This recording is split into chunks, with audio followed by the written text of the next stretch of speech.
Hello, listeners, and thanks again for tuning in to Philosophery. Today, our guest is a man by the name of Frank O'Connor. Frank has varied interests, but he is by trade an archaeologist. Frank specialises in the coastal defences of Ireland during the Napoleonic era. So I had Frank on to talk about the Martello towers that dot our coastline. Now, to tell the story of these towers and this time, I'm going to try and set it up by first telling you about some TV series and films that represent that time, and then I'm going to talk about three thinkers and three revolutions, which also were highly influential in that time and on each other. So the TV series, to first kind of build a visual representation of what that time might have been like, the TV series Pole Dark was set then. We have Master and Commander with Russell Crowe. Pride and Prejudice and Sense and Sensibility were both made around then, or written around then, should I say. The Patriot with Mel Gibson, The Count of Monte Cristo, of course Les Miserables, The Last of the Mohicans, The First Emperor, which would have been the other side of the world with the beginning of the Qing dynasty in China. We have Sharp, The Three Musketeers, Amistad, The Alamo. Captain Cook discovered Australia in 1770. Now, the main focus of our time, of our discussion here, is going to be around 1800 and before and after a few years. But the century leading up to this was very interesting and tells a story of why Napoleon was thinking of doing what he was doing. First of all, I'm going to go back to 1688, which is called the Glorious Revolution in England. Now, I just have to say that's the Glorious Revolution in England because it was bloodless. But on this side of the water in Ireland, it was not bloodless and it was anything but glorious. But regardless, the Glorious Revolution was when William of Orange came over from Holland and took the crown in England. And with that, he brought stability. Before that, there had been a lot of disagreements about whether it was a Catholic country, a Protestant country.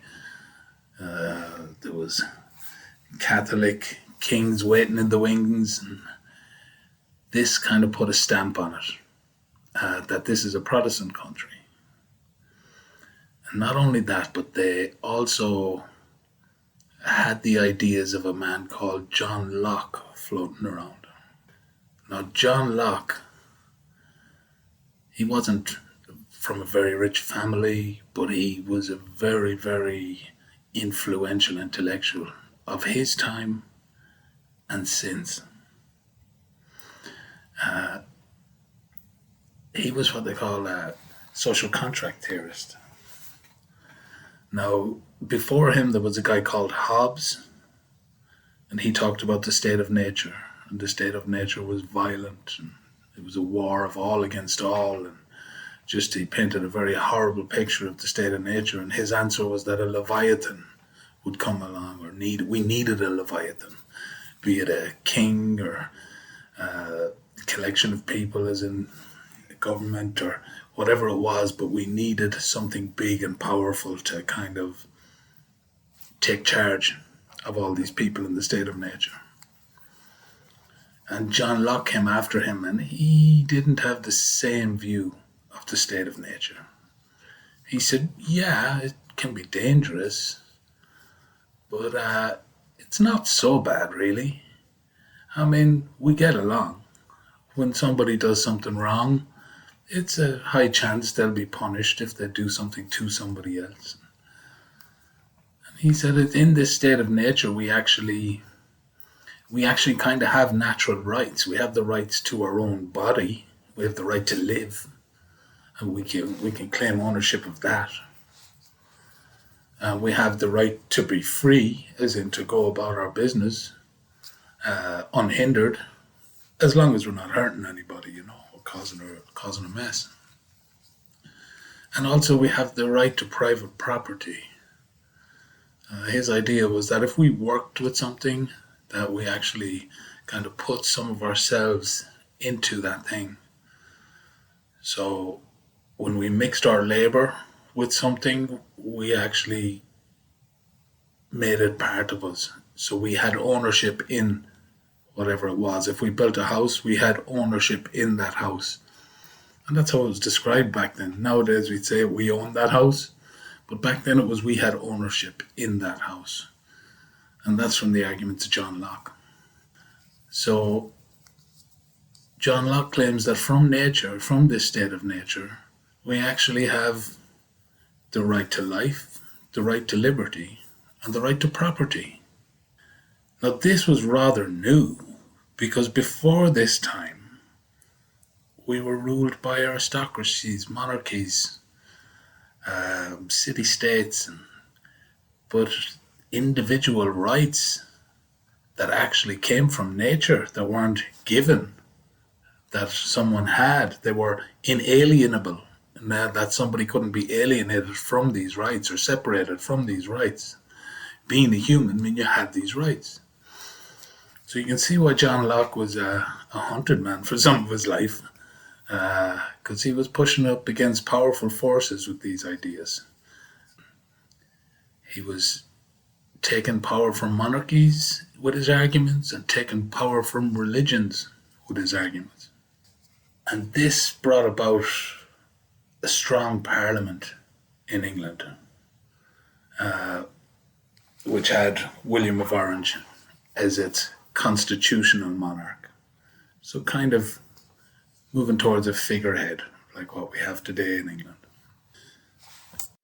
Now, England had been moving in this direction since the Magna Carta, which was back in 1215. So we're talking around 1688, the Glorious Revolution. Still catches my throat to say the glorious in that sentence. But what this also caused was a financial revolution or a fiscal revolution.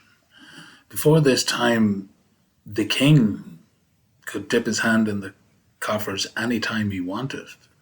The king was in charge of collecting taxes, and the king was in charge of spending, and everything was down to the king. The king asked to borrow money, and it was the king who was supposed to pay it back.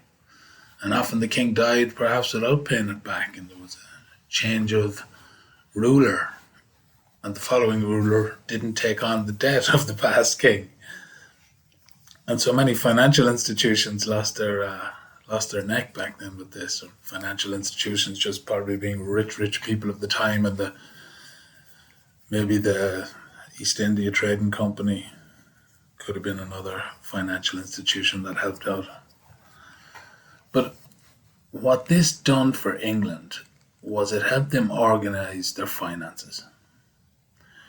It helped them generate their own taxes, their own tax codes.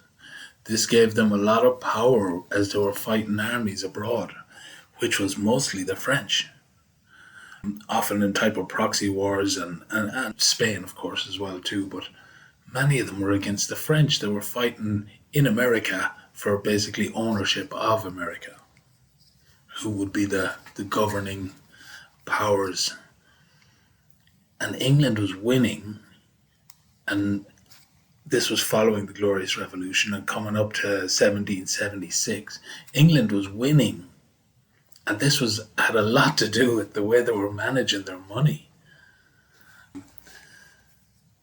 So this brings us actually up to 1776, our next revolution. And the thinker that I have to associate this with, even though Locke is clearly probably the most influential thinker in the American Declaration of Independence and influential on the Founding Fathers' thoughts. But Adam Smith, the father of capitalism, he wrote The Wealth of Nations, which could be called the Bible of capitalism. But he too was linking on to the ideas of John Locke and the ideas of individual freedoms, the power to govern ourselves, and how we might be able to do this in the marketplace to build economies, how we might be able to start to work together more fluidly and come together in factories. Of course, this was the Industrial Revolution too. So all of these things were happening together. To say one caused the other might be kind of tricky.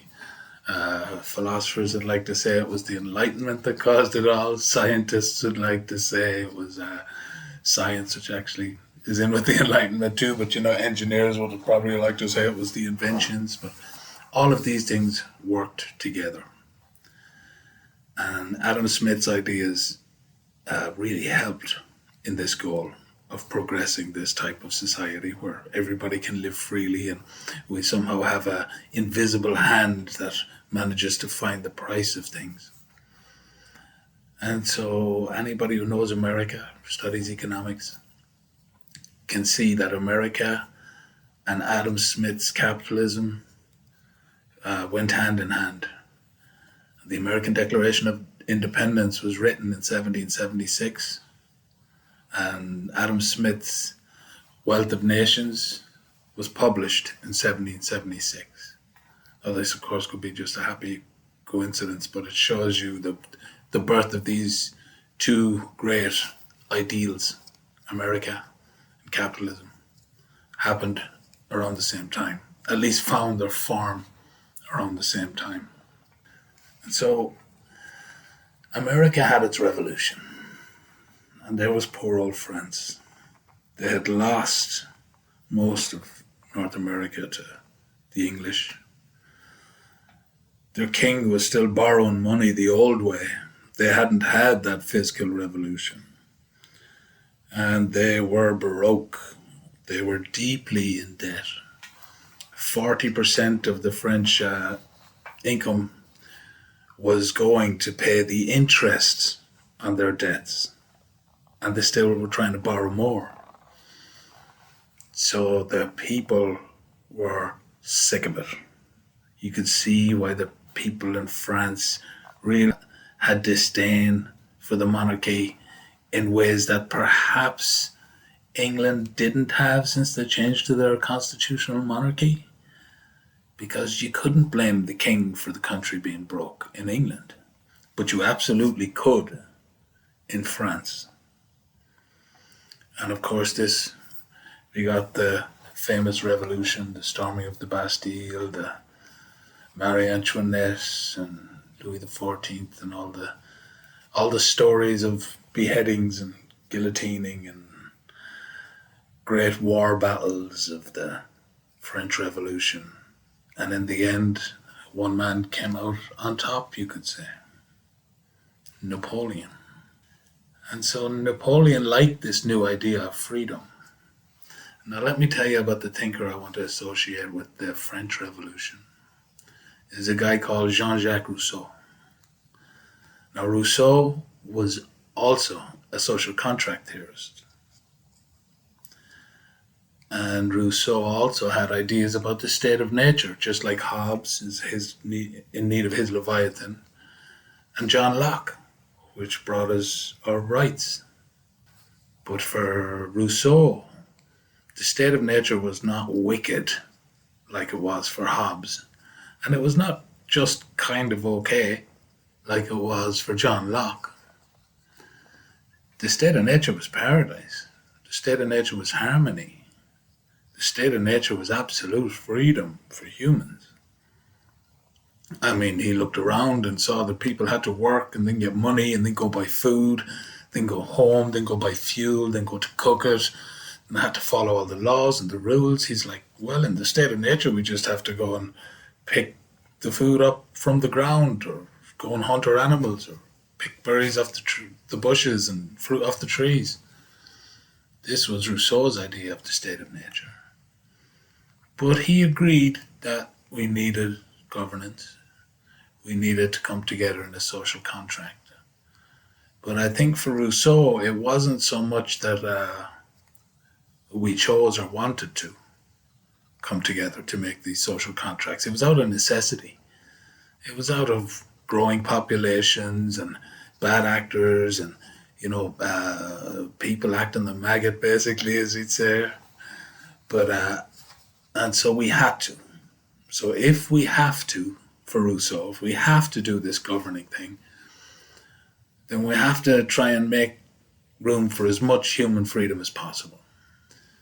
And for Locke, once the government was made, the government became sovereign and became basically kind of the ruler of the people. Now, the people always had the right for Locke to revolt. But the politicians were there as representatives of the people for Locke, and they'd make arguments and maybe make decisions. This was not so for Rousseau. For Rousseau, politicians were merely messengers. They should carry the will of the people unchanged. And if they start changing it and making decisions according to their own ideas, well, then they need to be taken down and replaced with a new messenger. So the French Revolution then was a bit more radical and aimed for more egalitarian focus than perhaps the American Revolution and certainly the Glorious Revolution. But along came Napoleon then. He was in charge, the emperor.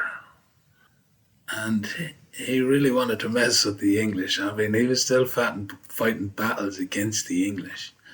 The English had supported many enemies of France for the simple reason of costing them money and keeping their attention elsewhere while they took over America and other places. So Napoleon wanted to cause some trouble back for the English, so he decided one of the places he was going to liberate was Ireland. And now this was not an empty threat. After the revolution, Napoleon went on a bit of a rampage around Europe and further afield to Egypt and liberated these people from colonial rule. So he was coming to Ireland to liberate the Irish, to free the Irish. He even had an Irish Legion of his own, which eventually became the French Foreign Legion. But this was made to scare the English. Perhaps maybe he was intending to liberate Ireland. But either way, the English started quivering and knew they needed to protect the coastline of the island of Ireland. And so that is where we will jump in with Frankie today.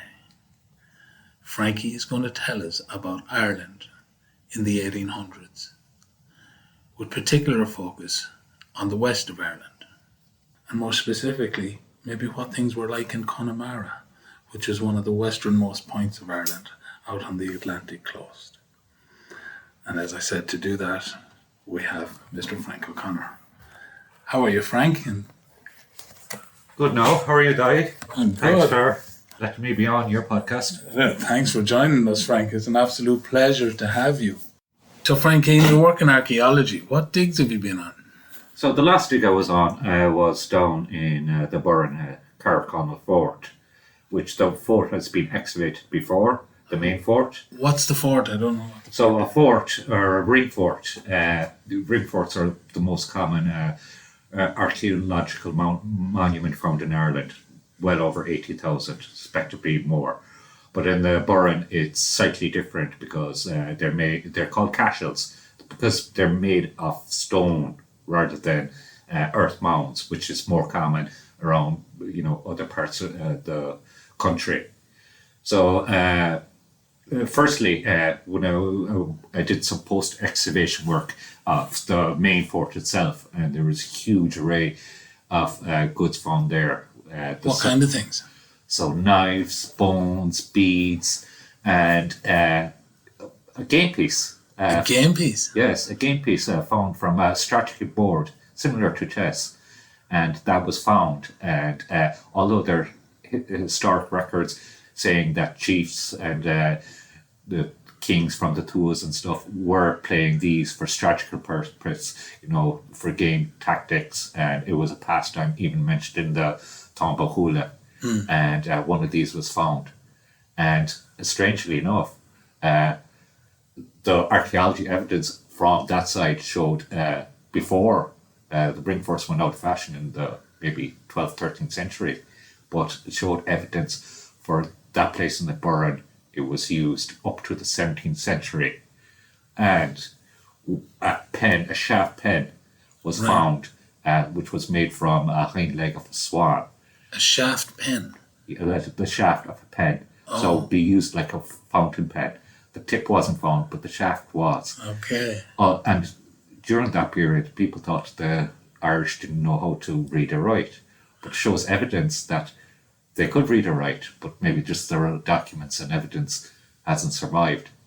Ah, that's very interesting. So obviously in the 17th century, this was where the Normans were controlling vast areas. But the Burren, they left it to the Burren, to the Gaelic chiefs and so on. Oh, they didn't go near the Burren? No, because the land wasn't suitable for them. Okay. So, but it should have been known, although the Burren looks like a harsh landscape, it's one of the most culturally diverse place in Ireland. So, Bullion, where you take your livestock down from the mountain before winter and bring them down to the lowlands, in the Burren, it's different. They do the opposite. So winterage, and there's only a handful of places in the world that do this. This is due to the karst landscape. And so most of the plant life in Ireland is found, the most diverse plant life in Ireland is found in the Burren. Wow. Because orchids and so on grow in between the cracks and crevices, the gikes in the Burren. That's so strange, because to look at it, it looks like a moonscape, like it's barren. Yes. And that's because the hazel trees, they were easily cleared, and there was probably one of the first settlers in Ireland that looked for places like that because it would have been easily cleared. Okay. But in these gikes, a lot of foliage would remain, so the cattle would be feasted on this through the winter. And plus the limestone stays warm, so the cattle don't even get that cold during the winter. So that's the difference between winterage and Bullion. The limestone stays warm, so it maintains some of the heat from the summer months. Yes. Wow. Because the limestone is hollow underneath, so you'll hardly see a lake or a river in Burren because it just goes straight down. Okay. So that's why there's a lot of caves and underwater be found. And is that like volcanic rock then or something? Or like, why is there so many gaps under it? Because the limestone corrodes a lot easier. From acid rain and and it leaves gaps and stuff. Yes. Oh, okay. Now I get you. And did you find anything personally yourself, Frank? Like, I know you archaeologists love to actually be the one to put your hands on things. So did you find it? Obviously, I did the post research, and it was interesting. And then I got this year a chance to go down, and there's a smaller ring fort beside it. Yeah. And yes, I found an iron knife, which was quite long, it was 6 inches. Okay. And, there's knives of all different sizes, but nothing at that size. Okay. And some of them are as small as a couple of centimeters. Wow. Used for different tools and so on. Like, I'm just thinking a couple of centimeter knife. What would they have been using that for? Maybe cutting leather or something to press it into something? Could have been to decorate objects. And if you look at artifacts such as the Tara brooch, there's so much detail there that even with magnifying glass, it's hard to see all of it. Okay. And they were very particular in their designs, if it was Latin art or Celtic designs and so on. Oh, I get you. So the that must have been a big one you found then at 6 inches, yeah. Yeah, so hopefully it's dated from the medieval period, and such as the famous picture of the feasting hall, which during that time the chief would have been the one with the main knife carving the meat. Okay. And, hopefully it's that. But you're hoping. Wishful thinking. But can you Like, is there a way of verifying that it's Yes, that knife? after post excavation and certain times, if there's enough, proper material in and around it, we'll be able to verify it closer to the date. But it's too early to say now. Okay, I get you. What's the difference, Frankie, between heritage and archaeology? So heritage is what everyone can use. Archaeology is the evidence that's found. Okay. So if you go to a heritage site, it's usually a tourist place where everyone's been educated, such as a museum, cultural site, and archaeology is the evidence finding to prove this. So heritage would take aspects of archaeology, but not all of it, aspect of tourism and aspects in history and so on, and bind it together as a teaching aid. So would actually is history the word I should have put in the middle there? Would it be archaeology finds it, history kind of, does that put it together? In different ways, but not. And then heritage spreads it out again. Yes. So if you wanted information for everyone easily available, that's where heritage comes in. Okay. Archaeology is the tool to get the information where heritage could use. Okay. But heritage also gets it from oral, it could get it from history. Okay. So, and heritage is closely linked to tourism. I get you. So if you're doing archaeology, you don't want a load of tourists going around stamping everything down. No. But heritage would welcome tourism because that gives them a huge income. And a lot of these historical sites would be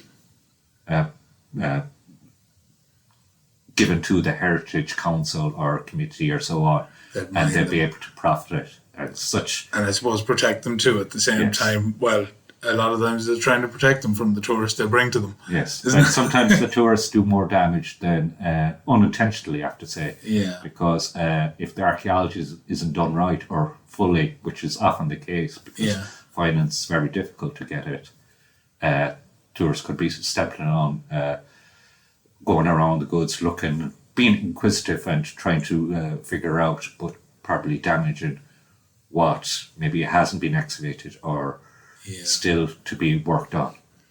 Yeah. Is there any sites you're working on in the future that you can tell us about? Yeah, so hopefully I can't tell you too much about it because it hasn't been published on, but hopefully there will be another dig next summer, a large voluntary dig here in Galway and Armore.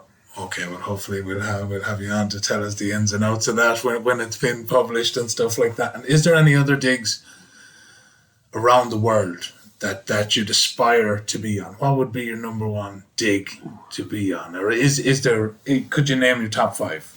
Well, I say Pompeii would be a lovely one. Now, I would love to do, obviously, the war at the Napoleon defences, especially in the east coast of England, where the original Montello Towers would started, and, of course, the Corsica Tower. The original tower. Original tower. Okay. Although, I find it very interesting that, like, we're talking about Napoleon when he came to attack Ireland and not attack Ireland, attack the British Empire, which is Ireland at the time. But he's from Corsica originally, isn't he? He was born on the island of Corsica, I think. And that's where the original tower is, which the British then built in Ireland to protect themselves against Napoleon. Yes.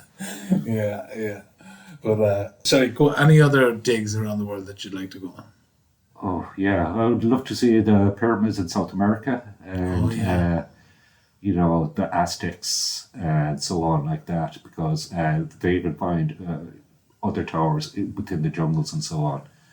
Okay. And would you ever spend, like you mentioned there, you'd like to, towers in the jungle. Are towers basically what you're looking for? Are they your specialty now? Are they? Yes, they'll always have a place in my heart. But I'll be interested in everything. Yeah, of course. Well, apart from animal bones, because especially down in Clare, we found so much animal bone. I'm sick of looking. Okay, fair enough. Okay, thanks, Frankie. So, what is it that first got you interested about this topic? Now, the topic of Martello towers and signal towers, which were built to defend against a Napoleonic invasion. Firstly, there's a Martello tower less than a mile where I grew up, and a couple of miles further there is a signal tower. And I was always interested in, and in archaeology, although their features are quite reported, they don't report them in a way which enrich how important these were uh, during the time. Uh, for a lot of places, they were remote places, rural areas, and they shaped the landscape for the last 200 years for different reasons. And did you grew up not far from one of these towers? So I just imagine you were down hitting the schlitter around the tower and wondering what it was. Is that what were you like looking at these towers wondering what is this thing standing just down the road from my house? Yes, and what was the features? What was the point of them? What was the point of it? And that's where the philosophy of archaeology comes from. You're taking the material remains that are left and try to puzzle together the questions that everyone asks. Okay. And that's what led me into archaeology, Okay. asking the questions of what remains. Because sometimes the written sources don't give a clear picture, but if you can hold something in your hand, although you do use the written sources, you can either ask new questions or find maybe the proper answers. Okay, and I get you. And for this, for your work on these towers, what sources did you use for that? There's many sources I used, mostly about fortifications. I used traditional sources, which were from the school's collections, or duchos, which took stories from young children, maybe within 40 years. So in living memory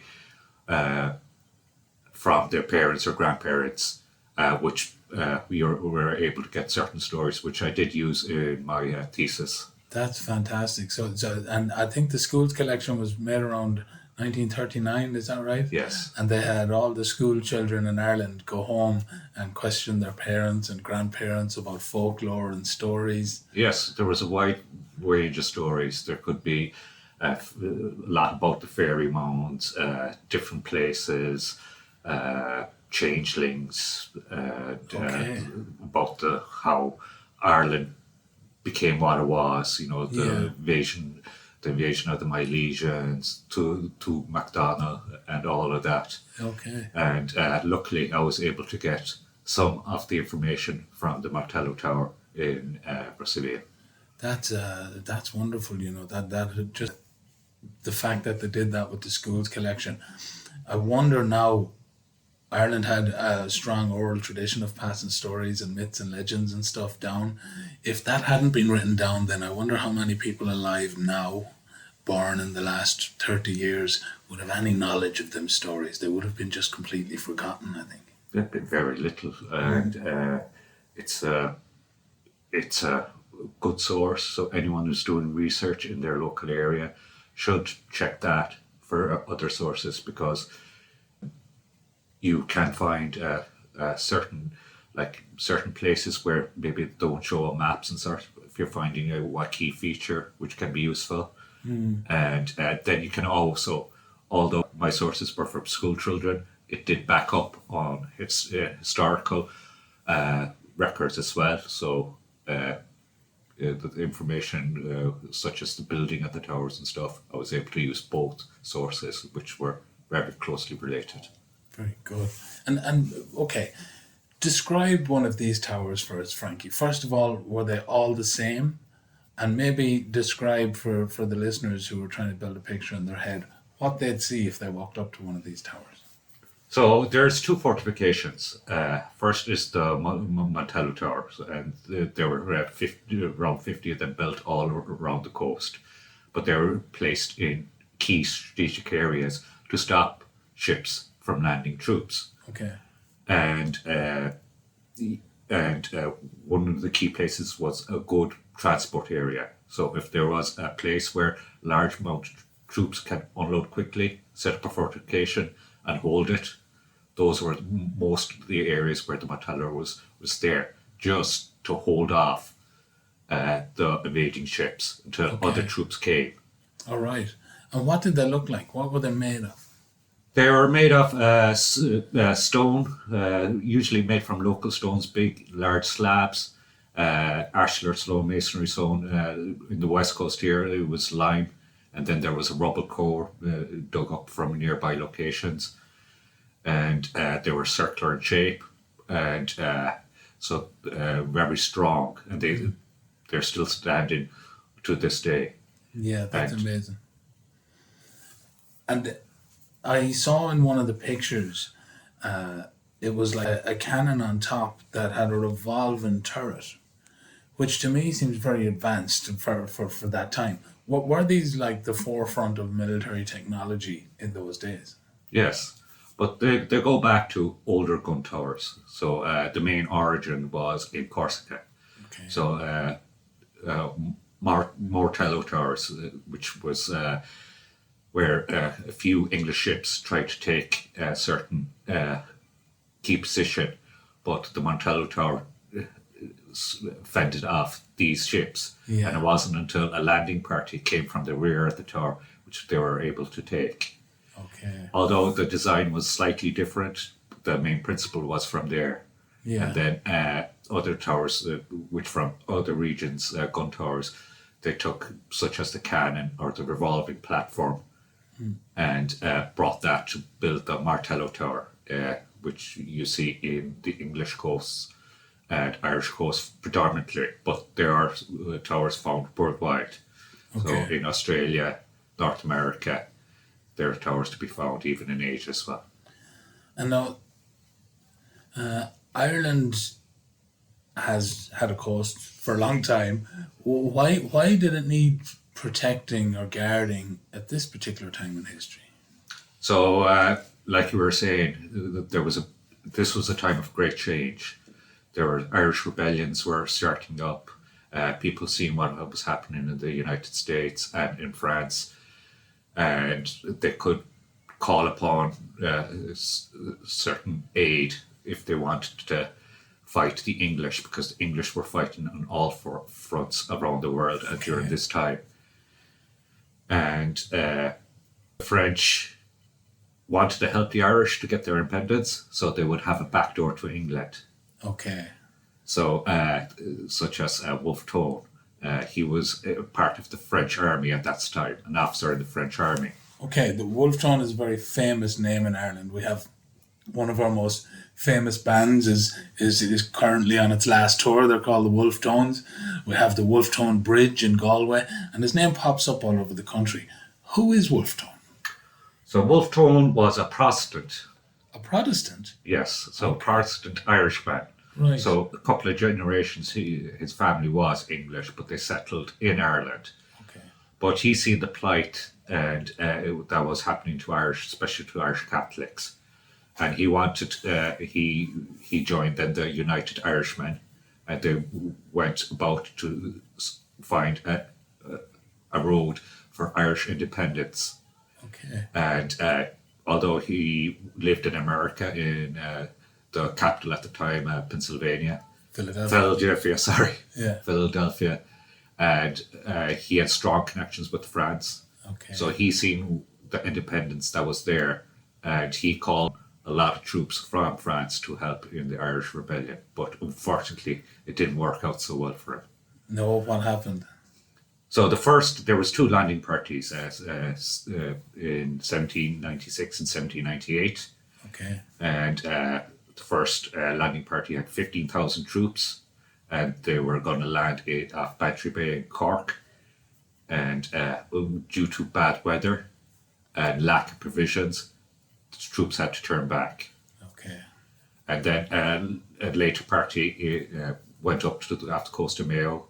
1,400 men were able to land, and after a few small skirmish, mostly from local Irish troops, loyal to the king were defeated until they came down and found resistance against a stronger, more professional English army, and then they were defeated.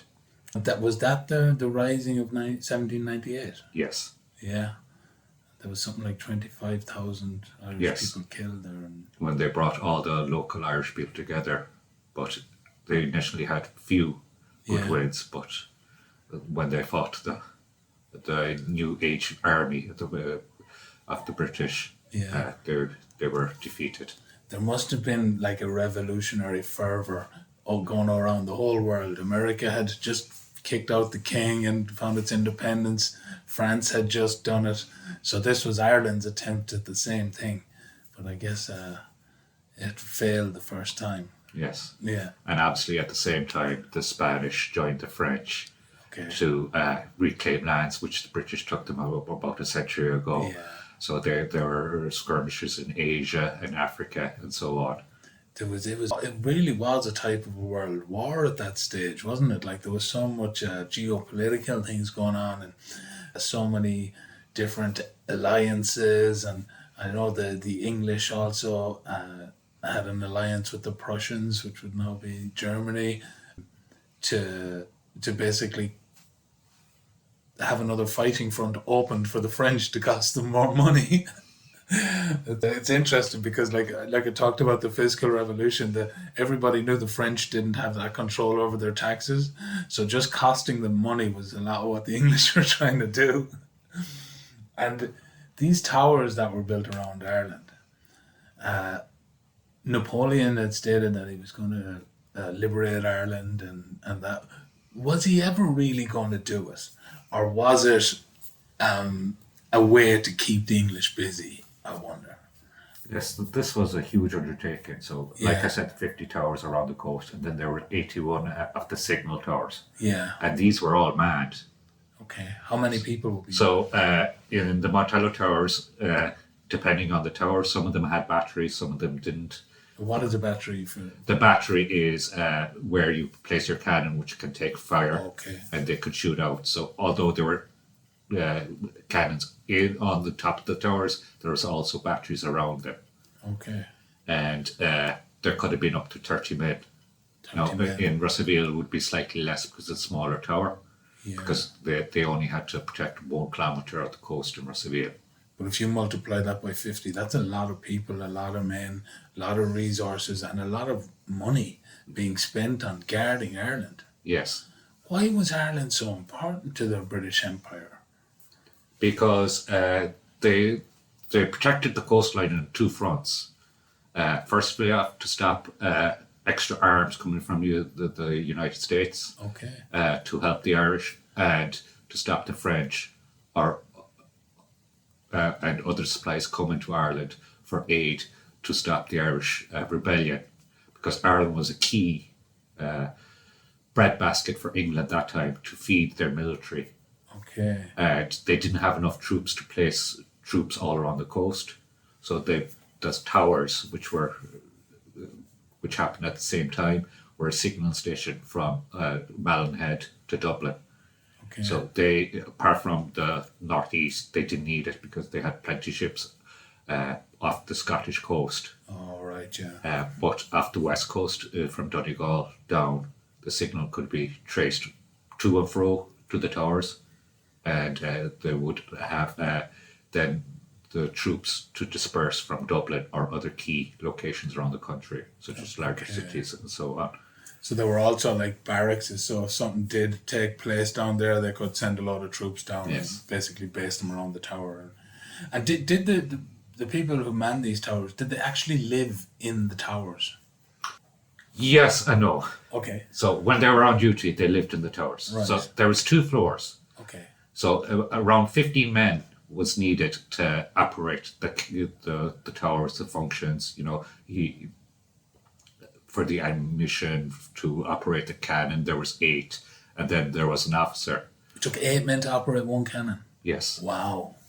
To adjust it, to move it, to lift it for height, and To load it, I guess. to load it, Yeah. to make it functional and make it to shoot quite fast, so reloading and to adjust what the heights, because if the ships were moving, they have to adjust the height, the length of where they were shooting, and so on. And it sounds like for the time, it was a rather big undertaking, like a big logistical project to do, a big design project, an architectural project. And how long did it take them to build these 50 towers? Well, they were done in sections. So the first ones were made in Dublin and Cork, and those were the key locations. So they were done by 1805, and then 10 years later, all the towers were done. But that was at the end of Napoleon's reign. He was gone by this stage. And it wasn't long after that when the towers and the signal towers and the Montello towers were decommissioned. Some of them were used for other reasons afterwards, but there was never a shot fired in anger. So there was never a shot fired from these towers? The Montello towers, no. Wow, such a big building project. Apart from one of the signal towers in Kerry was attacked by locals. Okay.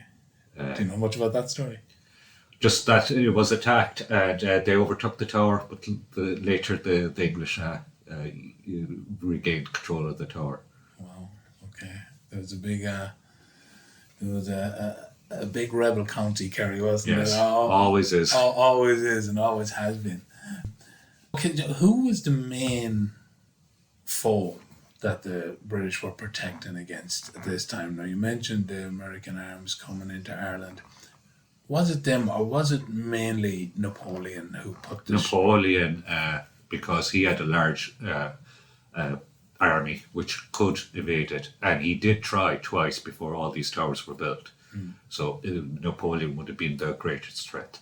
It would have been. I mean, it seems like all the aristocratic powers in Europe must have been shaking in their boots when Napoleon took charge, and when he said, you know what, the French Revolution was good, but we're going to spread it around a little bit. But also you have to think about the signal towers were also defensive, and they were also manned. And other places where they had signal towers, they didn't have them as defenses, and that was due because internal and external threats. So Napoleon and the local Irish rebellions as well, because they were in still remote areas. Okay, so they they played two roles. It wasn't just signal towers in England, they were only protecting the coast, but signal towers in Ireland were protecting the coast, and the locals, they were protecting against the locals attacking. Okay, I can see how that could be especially quite on western coasts where it was predominantly Irish speakers. Yeah. There is still very few English structures around the west coast of Ireland. It's from Mayo to Clare, and because it was poorer land, they didn't have need for it. Yeah. They wanted to protect the larger fields inland to the south. The famous saying, to Heller to Connacht. That's it. And now, who actually built these towers? Now, what I mean by that is, I know it was the British and the British commissioned it and all that, but was it British hands that laid the blocks? So it was in charge of the Royal Engineers. Okay. But they hired locals to do most of the work. Now, you have to think a lot of the Irish still lived in a more traditional way. Thatch houses, even mud houses and so on, like that, from maybe timber and wattle and so on, especially in rural areas, poor rural areas. But the Irish people were gifted at working with stone.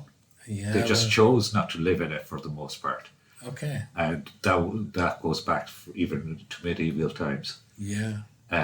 But such as the school's collections, I did find out, like the tower in Rossaville was limestone, which was came from Arran, and local rubble core in the middle, and their passages of the hookers came in using a system of pulleys and windlasses and so on to bring the stone off up onto the shore.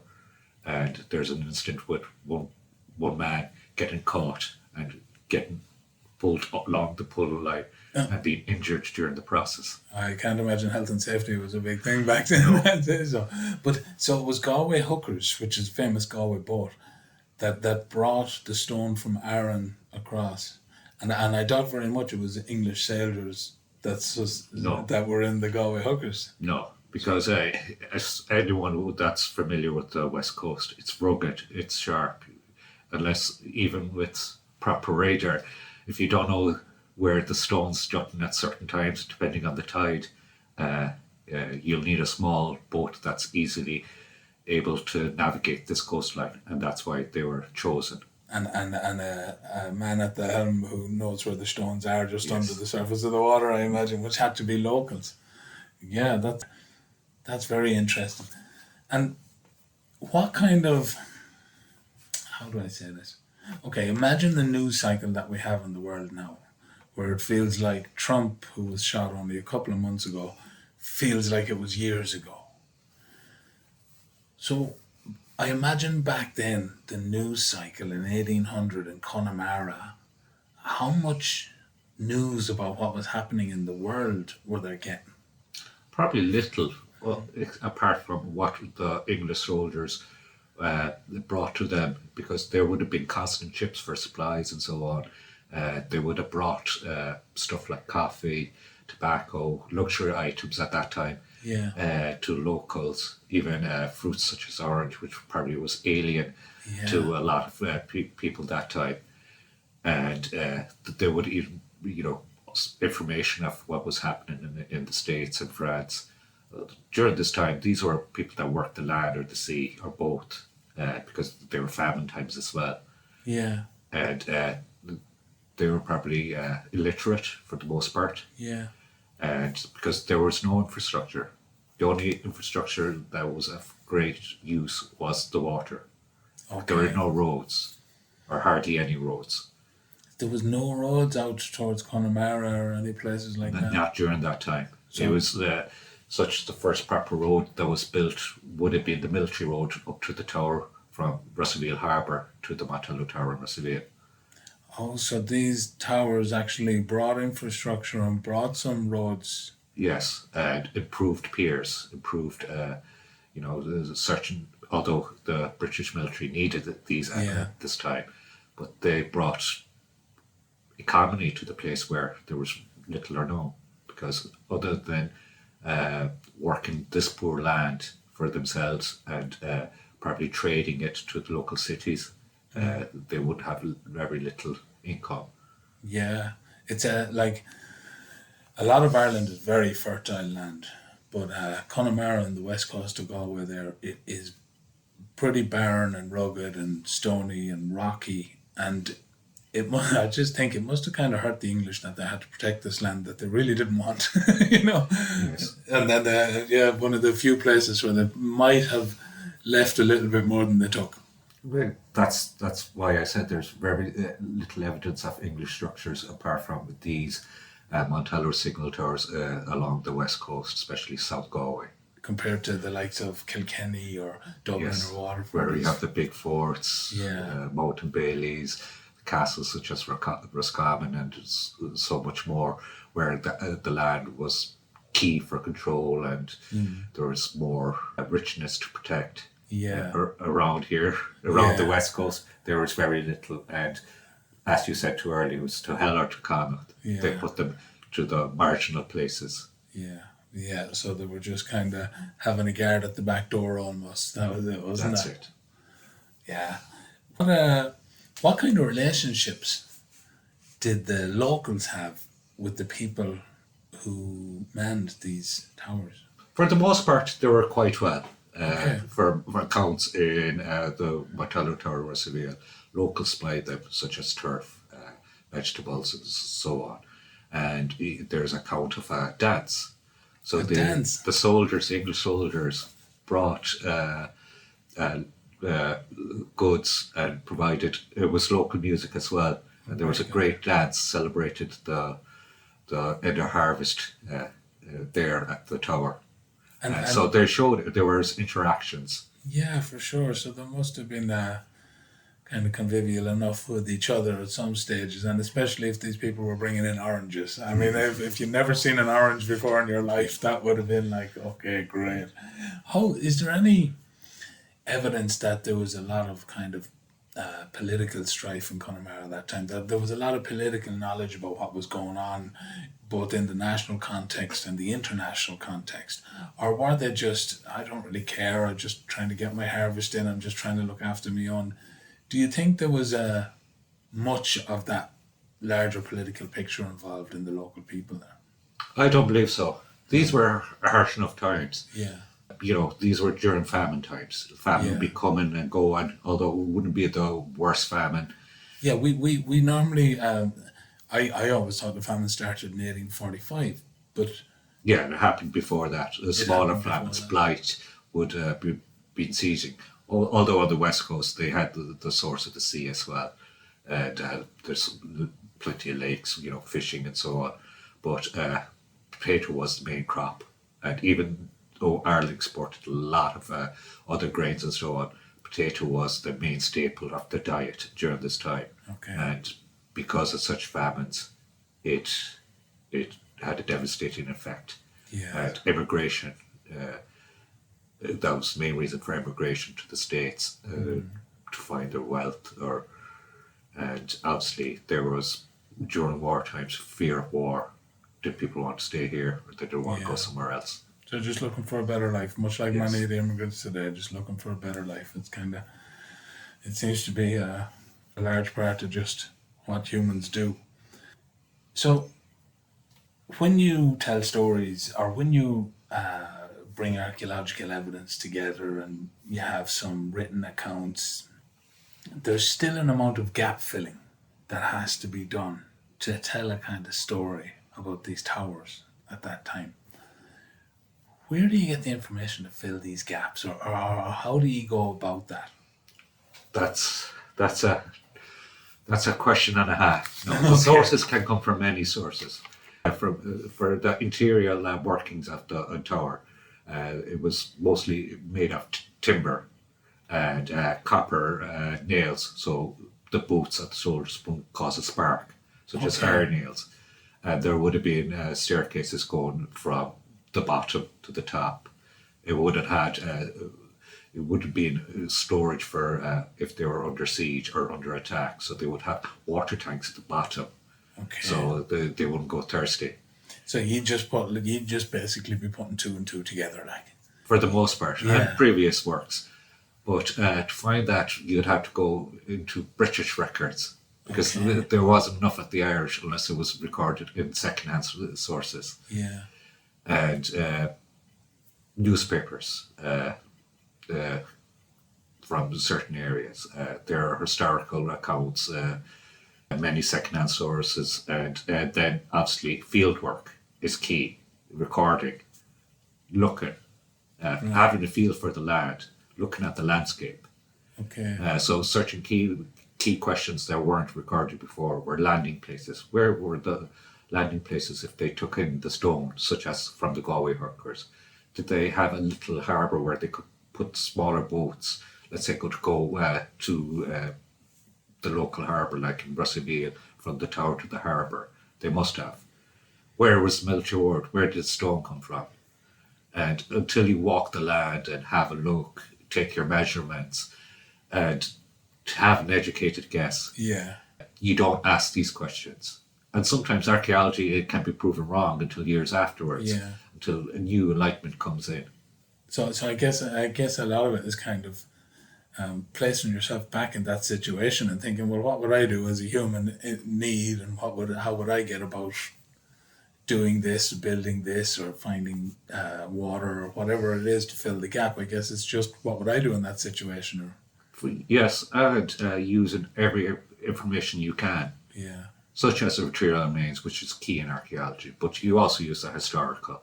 But you can't always trust the historical because sometimes the archaeology will prove the historical questions wrong yeah, or prove them right. yeah, yeah. The locals back in that time, around 1800 in Connemara, I know I keep going back to it, but I'm fascinated trying to figure out what life would have been like back then. What would their everyday lives have been like? And you mentioned they lived in thatched cottages. What would their religious practices be? What would their diet be? What kind of clothes would they wear? What would their pastimes be?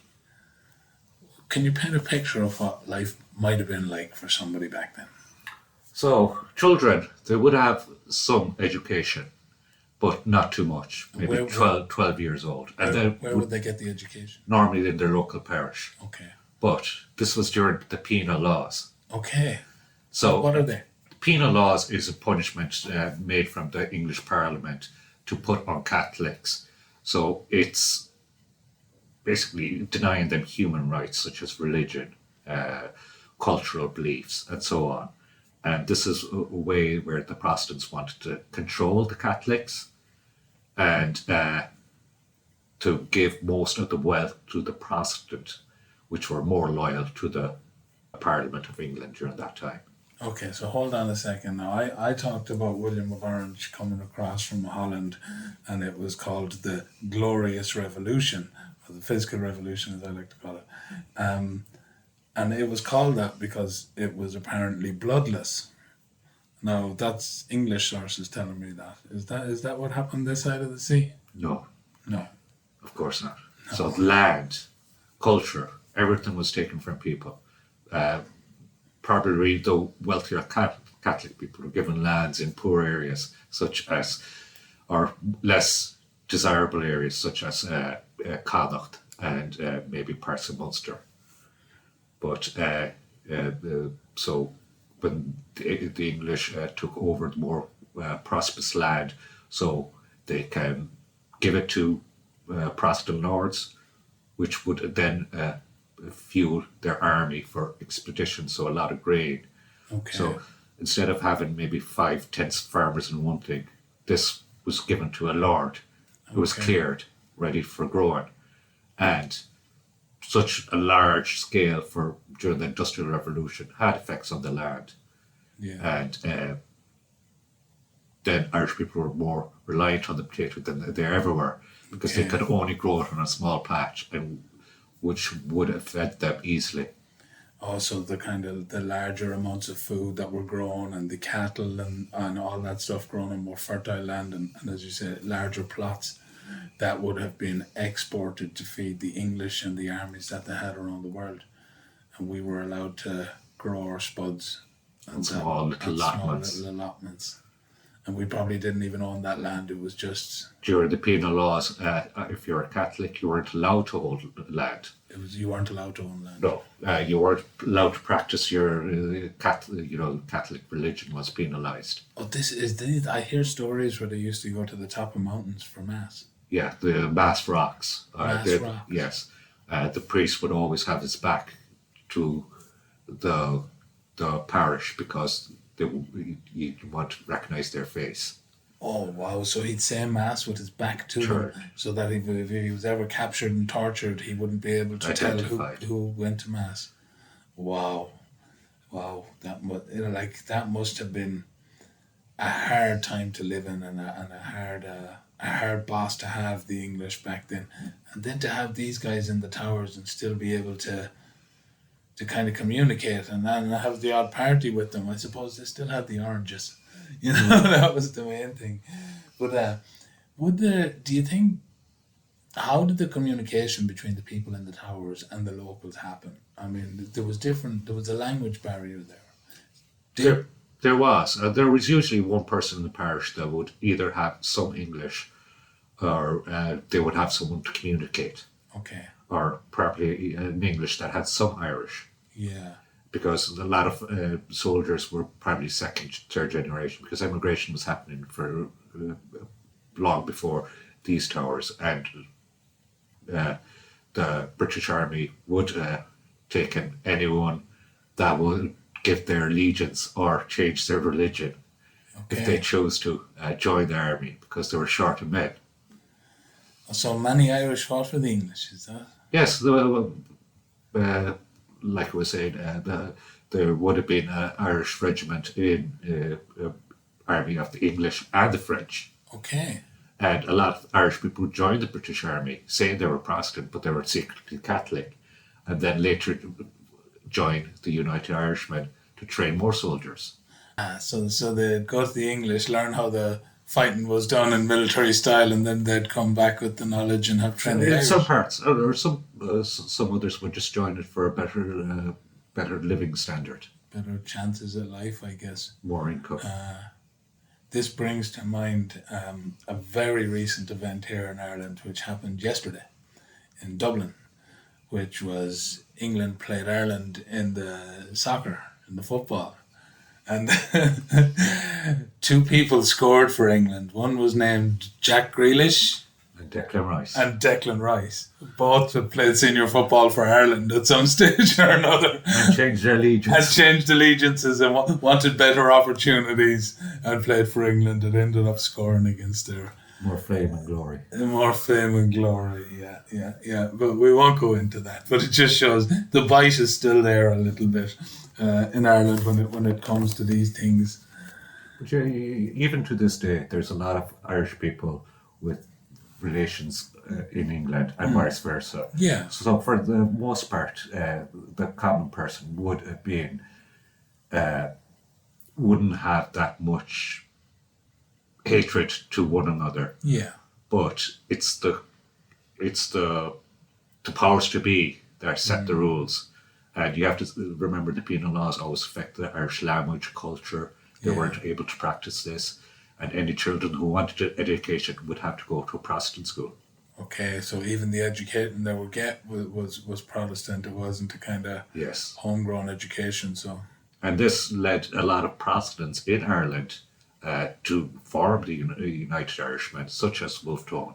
And a lot of the more elite officers in the rebellions that came before and after were Protestants, but that wanted to better the cause for Irish Catholics. wow, that's interesting. That really shows a bit of a, I guess it shows a kindness amongst the Protestants, but it also shows how harsh the Catholics were being treated when even the Protestants said this is not on. Like, and you mentioned Wolfe Tone again there. Did I hear Wolfe Tone killed himself? He committed suicide after he got captured. Well, he was caught on a ship off the west coast of Donegal in 1798. Okay. And he was tried and convicted of treason. Now, he wanted a soldier's death. As he stated, he was an officer in the French army. He wanted death by shooting. But the British denied this. He said, "You'll die for treason, and that's hanging." Okay. So the day before his hanging, he was found in a cell with a big gash wound on his neck, which he later died from. Now, Right. the story goes, he gives a speech after the doctor fixes him up. The doctor says, "If you try to talk, you will kill yourself because it'll open the wound again." Okay. And he gave a speech And to he say, died. "I couldn't wish for anything more such as that." Oh, The speech was longer. I don't remember the whole. but That was, what a romantic notion. The doctor says if you talk, you'll die, and he then gave a speech. Oh, brave man. Brave man. Yeah, it's no wonder he's so well known throughout Irish history.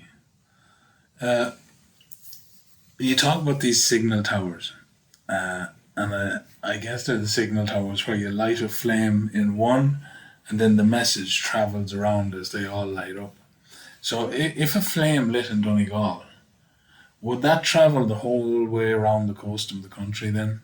no, the signal towers are slightly different. Now, Okay. they would have used fire, but only under extreme weather. Okay. So what happened was there would have been a mast outside the tower, and they would have 3 different flags, and these would be coded messages. Oh, okay. So one tower could signal the other tower, and they were usually a kilometre, maybe a kilometre and a half, depending on visibility, land, and so on.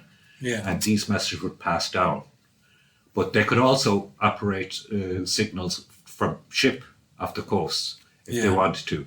And they changed the signals every time because sometimes the codes were broken. because Okay. they use these signals in other places as well. Okay. So this would have been the broadband of the time. The broadband of the time. Yes. And from Allenhead to Dublin, it would have taken almost 3.5 hours for the signals to catch on, depending on the length of the message. Actually, you drive it now. Yes. Drive it now 3.5 hours. And did they ever get flamed up? Like were they used to communicate a lot? There would have been for daily reports and so on. For But, daily reports would have been going through these towers. yes. Wow. I can't imagine like the signal would have been much more than all good. Something like that. Something like that, just a simple kind of thumbs up. Yeah. Yeah. Yeah. Did you enjoy your work, Frankie, looking into these towers and finding out more about these elements of the landscape that you'd noticed since you were young? Of course, yes. Yeah. It gives me a better understanding. Yeah. And even I found it interesting in the Russellville Towers. You can see the graffiti and everything that's around it. Yeah. Although I do recognise a lot of the names. Yeah, the locals. Huh? Yes. But it shows it's usually young teenagers that go up there, Yeah. write their name, was here, or 97 or Yeah. 2000 or whatever it is. But it shows you it's the Irish teenagers want to have a bit of ownership of the land as well. Going to this place, which was a former British fortification, Yeah. and putting their name on it. It's like reclaiming the land back or reclaiming this fort as part Yeah. of their own. So like a rite of passage for younger people. And I get found you. that interesting as well. Yeah. And are all these towers still there? No. Some of the Martello towers were destroyed. There was a lot more concentration in Dublin, and because of developments and so on, they were eventually taken down. Like the most famous one is the James Joyce Martello Tower, where he wrote Ulysses, Okay. and that's a museum to James Joyce now, and it's Alright. well worth a visit if anyone wants to go there. Okay. And that's in Dublin. That's in Dublin, and but the strange one is the cannon that's atop of Russellville is the only one that still has its original cannon on top. Really? All the other ones were taken, either replaced, left down for scrap, but they didn't have the effort or didn't have the logistics to work the landscape there to remove the cannon off the tower.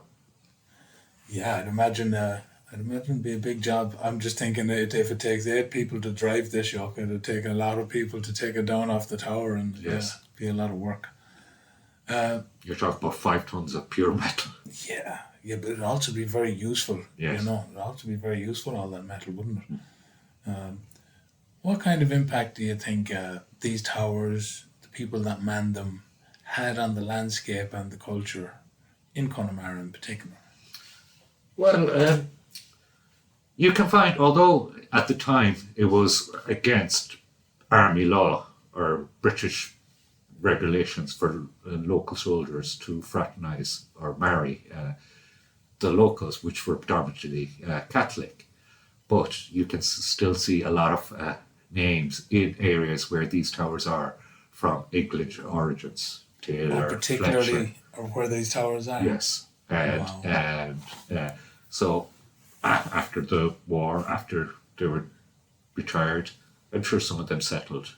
They probably were here for years. Yeah. And probably had children and offspring, which probably later they only were able to, after they weren't part of the army anymore. Yeah. Would there have been like you said, a lot of the names remain around where these towers are. Would there have been an outbreak of the English language, we'll say, around these areas? Of course, yes. Yeah. You have to believe as well. There was a lot of immigration during this period. Yeah.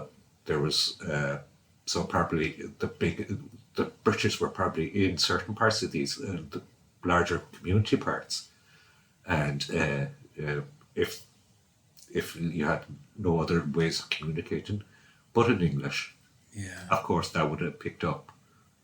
And I suppose English, if you were going to leave Ireland, if you were planning to emigrate, English would be a very handy language to know, especially if you were going across the Atlantic to America, being that it was the main language of America. I think it was actually back around this time too. America had a vote as to what its national language would be. German, or English? I often wonder how much of a different world it might be if they had chosen German. But same if you go back earlier in English, could have been easily French or English. Really? Yeah. Because the hierarchy at that time spoke mostly French. Wow. And English came from Old Dutch, so that would have been a more common language. Yeah. And it was slowly replaced later on in courts and so on from French to English. Oh, that's interesting. No, I didn't know that. So your language is it's so important, and we seem to have, like, we're living well in the English speaking world now, where it is the kind of ubiquitous language across much of the world. How important is language to a place, to a culture, to an identity, do you think? I think it's hugely important, especially here in Ireland. Although, if you find the Irish names, I can give you a lot of information. So, if you go with such a name like Doonacurba, Yeah. so Curb meaning the local lake, river, and Doon meaning fort. So that tells you straight away there was a fort around there. I didn't know that. I know the estate he's talking about, the place Doonacurba. I never knew that's what it meant. It's the fort on the Corrib. Yes. So it probably would have been a ring fort, an earthen ring fort, knowing the geography around that place. And that tells you straight away. And that, in Irish, there's around 40 names for a hill, so Crook and so on. And it can tell you so much. And although a lot of the names are anglicised, and doesn't give you too much information. But the Irish names, because it's so older and it's so linked with the land itself, it can give you a lot of information. Yeah, that's something I wanted to ask you about, actually. The link in the Irish language with the land, the landscape of Ireland. When we moved to the English language, now I'm talking about us, Frankie, us townies here. Yes. Not like yourself, you still speak the Gaelic every day, which I'm jealous of and embarrassed that I don't. But by taking on the English language, did we kind of uncouple ourselves from the land itself? In that, when we talk to each other in the Irish language, so many of the words are linked with the land. Whereas in the British language, it's not so much. They're kind of more linked with abstract concepts. And a lot of the Irish mythology is very interlinked with the land and the fairies and the fairy forts and the stories. So I wonder, by taking on the English language, how much we brought our identity. Okay, we brought it into a larger mainstream where it allows more connection with the larger world. But I wonder how much of our identity we took away from the land at that time. We did lose a lot. We probably lost stuff that we'll never probably get back.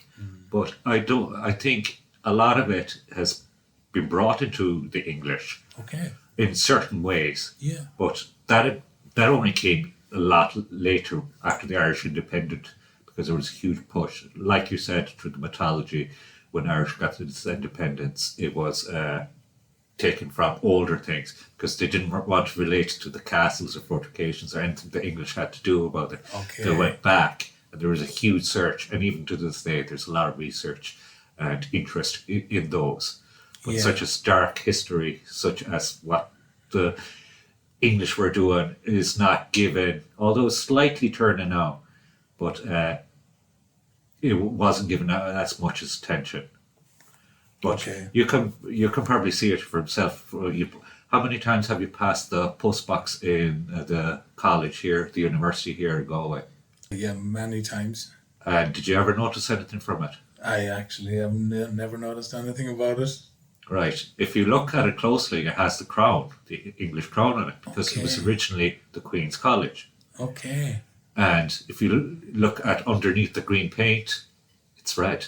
Wow. So it was the thing. But what did they do? They didn't replace the letterbox. They just painted it over green to mark it. Oh, it's Irish now. Wow. Actually, that reminds me of the movie The Banshees of Inisherin.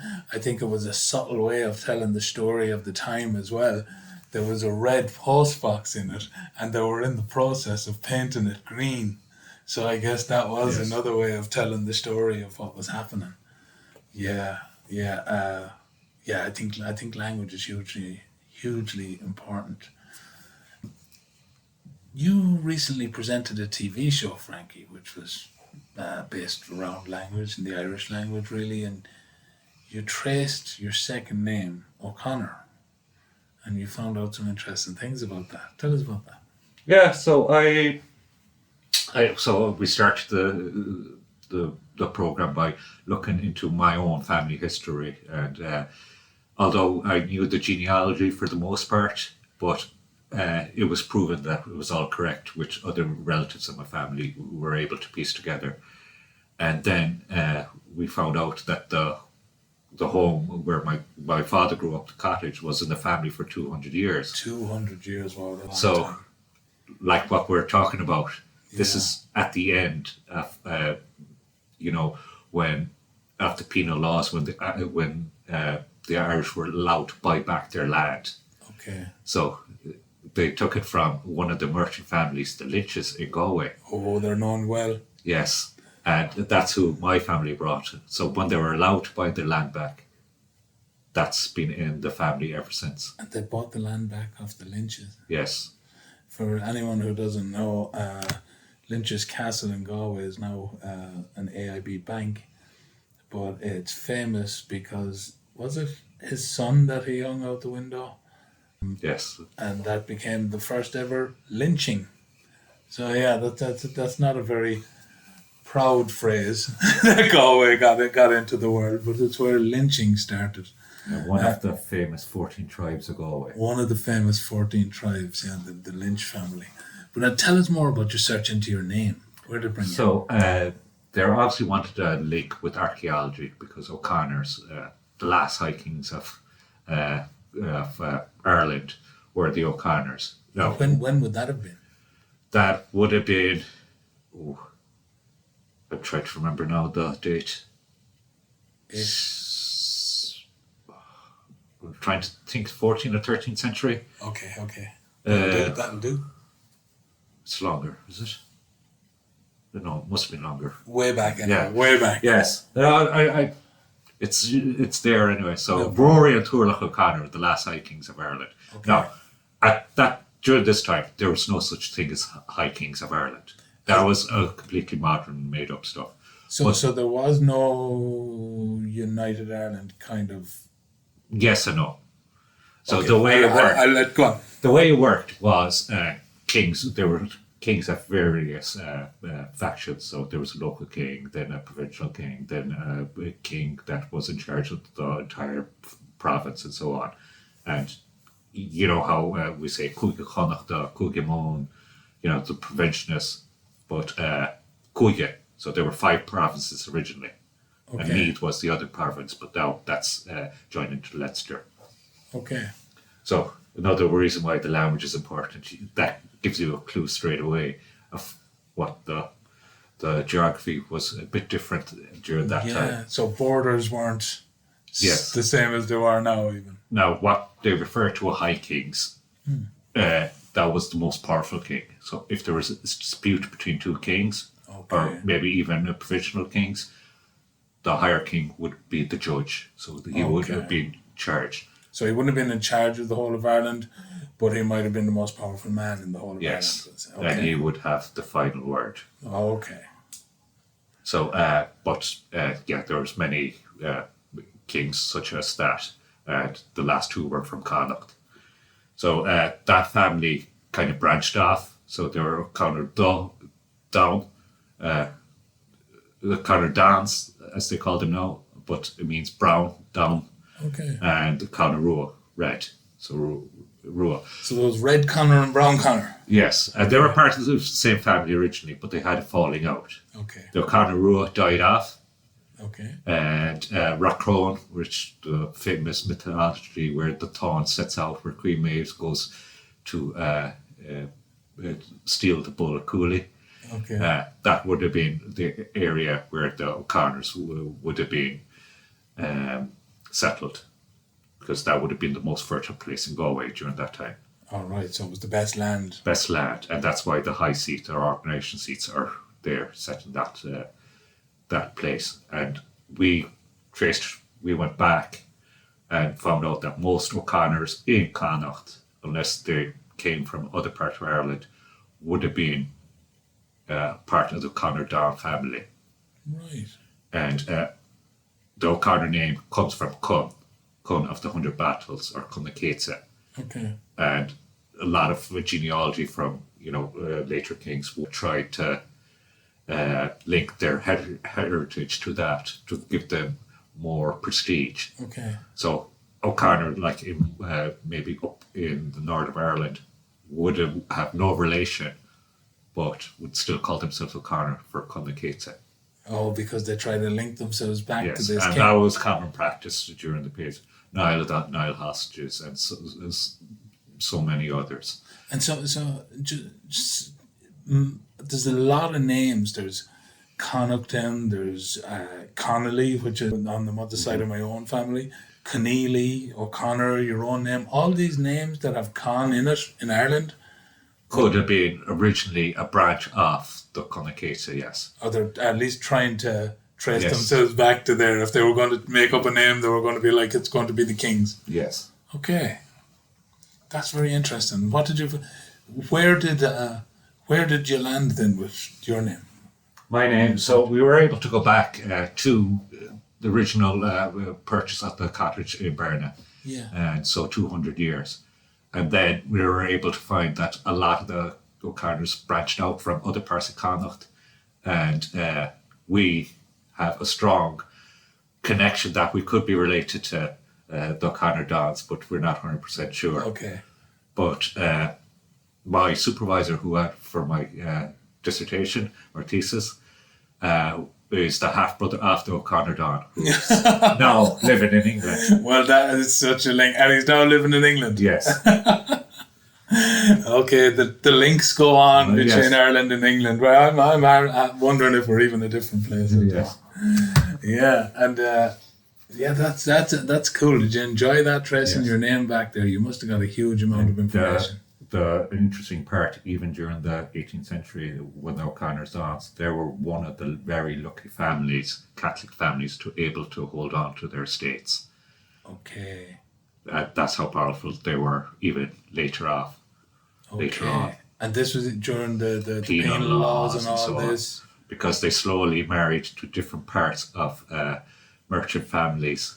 And they would have remained Catholic, but they would also have Protestants married into the family for protection. They hedged their bets. Yes. Yeah. And I'm sure there was a lot of that going on back then, of too. course You'd there was. have to. And I mean, people tend to do that naturally anyways, don't they? You know, if you can find a way to have an easier life, most people move towards that. Yes. You know, it is. As to say, that you look for the road frontage. You look for the road frontage. In Ireland, that's often a question asked on the first date. Do you have road frontage? But I suppose we take land seriously here because it wasn't always our own. No, there was long parts where we couldn't control it, and that's why owning land or owning your own house here in Ireland is such a huge milestone in any Irish person's life. Yeah, but you know what I find strange is that not strange but interesting, I guess. Like the idea of private property that we have now came through thinkers like John Locke in England. Do you know what I mean? And his idea was that basically everybody owns their body. We can be pretty sure of that because you can't be thrown out of your body.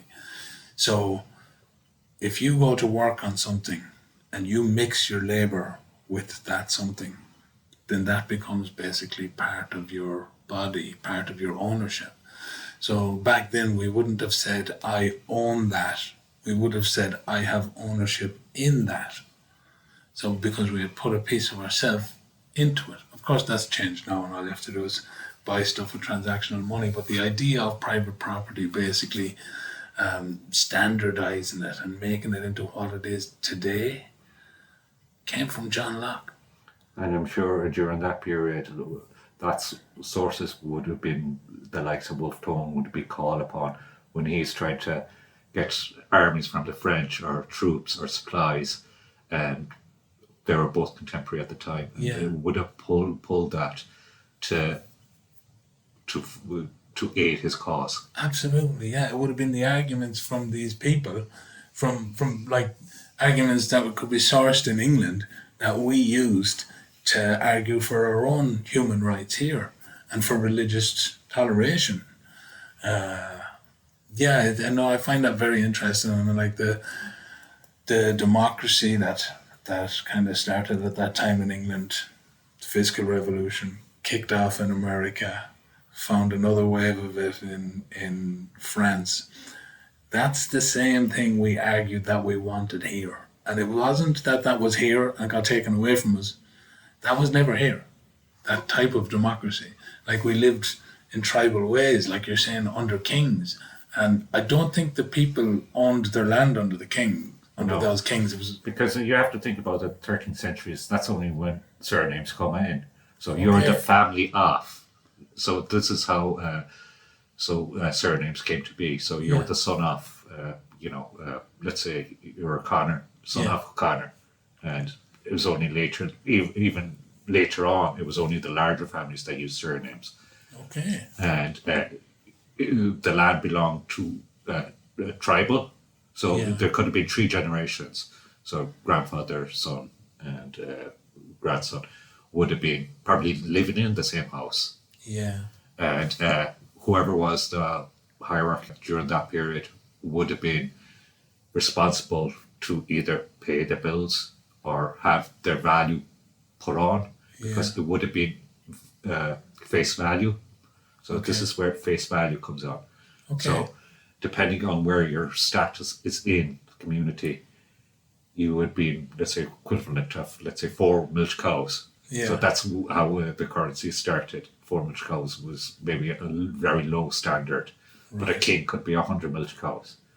Okay. So if one person insulted another, depending on the face value, you would have to pay that, or your entire king would have to, your kingship would have to pay that. Oh, so let's say if I insulted you, and at the time you were lowborn or whatever, and you were only worth a chicken, Yes. then if I could insult you all I'd want, I'd just have to pay you a chicken. Yes. But if I insulted you and you were higher up in the hierarchy, and we'd say you were the leader of your clan, and I insulted you and you were worth 10 cows, Yes. then I had to go and find 10 cows to Or pay you. your kin would have to pay the 10 cows. Oh, so it wasn't just... Or you would have been moved out of the Tua or punished, but usually exiled out of your Tua. And What's Tua mean? Tua means you're the kingdom. So Okay. so there would have been hundreds of kingdoms Tuas during this period, and that's how the regional king, there would be a king at the Tua, and then it would go up to regional or county, and then Right. provisional, and then the high king, Yeah. and so on. So the king would move you out of the Tua, and the minute you're outside the Tua, you have no rights. You have no Okay. wealth. You're bottom of the ladder, even a slave. And so, okay, so I'm just trying to bring individual rights and human rights in here now. You only had rights as a member of a clan, Yes. and your rights were assigned according to both what the clan as a whole was worth and what your place in that clan was. Yes. So there was no real individual rights or even idea of individual freedom rights. There was, to a certain degree, Okay, but in other degrees, no. yeah, Because Ireland was so fractured, there's so many Tuas and kingdoms and so on. Within the kingdoms, they prospered because they just worked together and did the land. yeah. But it was only in the Tua you had these rights. Once you Yeah. left, you're gone. And so if you went to like up the country to another Tua, you were worth nothing up there. You could be No. like, if somebody insulted you when you were up there, it didn't matter a damn thing. They didn't even have to pay you a chicken, not even a chicken's egg. Unless you were there officially, As a member of your tribe. No, certain, if you're a priest, you Yeah. were allowed to mix between Tuas, poets, fillets. They were, Yeah, bards had a very big position in this Yes. time, didn't they, in Yeah. poets? because they would sing, praise songs and stuff for the king. But if the king didn't treat them well, they would satirize the king. So the king had to keep on the good side of the Yes. poets. Yes, and if they satirized him in another kingdom, that would be a huge insult for the other king. Oh, that's really coming into view now, because I've heard for a long time how high of a standing poets had in Ireland at one Poets time. would have the same rights as a king. So if a poet or a bard is visiting your village, then everybody in the village made sure to treat him well, so that the songs he'd be singing in the next village about your village would Yes. be good ones. Well, geez, I imagine there was a lot of fat poets going around I Ireland. believe there was. Okay, the times we were talking about mostly here, it's around 1800. Yeah, this would have been long before this. Yeah, so I'm just thinking that's about 220 years ago, give or take. So if we go back, like the Ireland of now and the Ireland of 220 years ago are vastly different. Yes. Hugely different. In many ways, language, lifestyle, technology. I mean, in my lifetime, I have noticed a difference of youngsters coming out of Connemara, that they could be coming from New York because of their accent, or they could be coming from anywhere, because there seems to be a merging of accents. We're losing our regional accents, and not only dialects but just ways of speaking. But so there's been huge change, and not to mention technology and advancements and all that. So if we say we go back 220 years from 1800 to 1580, how big of a difference would they have seen from 1580 to 1800? Would it have been as big as the difference we see from 1800 to 2020? For the most part, no. Okay. Yes, obviously technology. This is the Industrial Revolution. There was technology being hugely. No, there would have been more regional, obviously, but the changes would have been slower and slower the further you go back. Okay, yeah. No, it seems from the Industrial Revolution, the pace of change is faster and faster and faster. Yeah, it just got steroids. Yes. Then, Now, language-wise, it would have been hugely different. We wouldn't be able to understand each other. Really? Language-wise, no. Even yourself, a Gaelic speaker from Connemara, if you went back to 1580, would you have been able to understand? It would have been like a completely different language. Wow. How they spoke and everything. Now, keywords like mother, father, keywords, we probably would. But you have to think, even going back before the invention of the typewriter, the Irish had their own alphabet, never mind, language and so on. We had our own alphabet. Yes. Okay, what was that like? So if you look at, let's say, the pubs in Ireland, you'll always have T, C-A, but you see the fancy T. I do. Yes, so that would have been the T in the Irish alphabet. And if you've seen a dot above it, that was a TH. The R's were slightly, sometimes you see the Irish language and the R's not within the lines, such as the thing, that would give you a different meaning. And phonetically then you pronounced them different. Yes.